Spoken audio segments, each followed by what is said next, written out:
আজকের দিনে আপনি যদি রাস্তায় বেরোন, প্রতি 5 জন মানুষের মধ্যে অন্তত একজনের হাতে নয়েজের স্মার্ট ওয়াচ বা কানে তাদের ইয়ারবাডস দেখতে পাবেন। ভারতের 1 নম্বর স্মার্ট ওয়াচ কোম্পানি হয়ে ওঠা এই ব্র্যান্ডের শুরুটা কিন্তু মোটেও টেক গ্যাজেট দিয়ে হয়নি। আপনারা শুনলে অবাক হবেন, কোটি কোটি টাকার এই কোম্পানিটি তাদের যাত্রা শুরু করেছিল সাধারণ মোবাইল কভার দিয়ে। গল্পটা শুরু হয় 2014 সালে। দুই ভাই গৌরব খাত্রি এবং অমিত খাত্রি ঠিক করলেন তারা নিজস্ব কিছু করবেন। সেই সময় ভারতে স্মার্টফোনের বাজার বড় হচ্ছিল, সবাই নতুন ফোন কিনছিল, কিন্তু ভালো কোয়ালিটির স্টাইলিশ ব্যাক কভার পাওয়া যেত না। গৌরব ছিলেন কমার্শিয়াল পাইলট আর অমিত ছিলেন সাপ্লাই চেনের এক্সপার্ট। গৌরব তার জমানো টাকা দিয়ে ব্যবসা শুরু করলেন। তারা আলিবাবা এবং অন্যান্য চাইনিজ সাইট থেকে কভার ইম্পোর্ট করে ফ্লিপকার্টে আর অ্যামাজনে বিক্রি শুরু করলেন। ব্যবসা ভালোই চলছিল, কিন্তু তারা জানতেন এটা দিয়ে ভবিষ্যৎ তৈরি হবে না। 2017 থেকে 2018 সালের দিকে তারা দেখলেন মার্কেটে একটা বড় গ্যাপ তৈরি হয়েছে।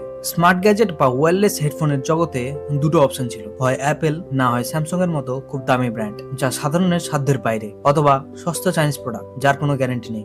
মাঝখানের মিডল ক্লাস এবং ইয়াং জেনারেশনের জন্য ভালো কোয়ালিটির কোনো ব্র্যান্ড ছিল না। গৌরব খাত্রি বুঝতে পারলেন স্মার্ট ওয়াচ অ্যাক্সেসরিজের যুগ শেষ হতে চলেছে আর ভবিষ্যৎ হলো কানেক্টেড লাইফস্টাইল। এখানেই তারা জীবনের সবচেয়ে বড় ঝুঁকিটা নিলেন। ফোনের কভারের ব্যবসা কমিয়ে দিয়ে তারা ফোকাস করলেন স্মার্ট ওয়াচ এবং ব্লুটুথ হেডফোনের উপর। তাদের টার্গেট ছিল ভারতের যুব সমাজ, তাই তারা প্রোডাক্টের ডিজাইন এবং দাম দুটোই ভারতীয়দের সাধ্যের মধ্যে রাখলেন। 2020 সালে প্যান্ডামিকের সময় যখন সবাই ফিটনেস নিয়ে সচেতন হলো, তখন নয়েসের কালার ফিট সিরিজ বাজারে আগুন লাগিয়ে দিল।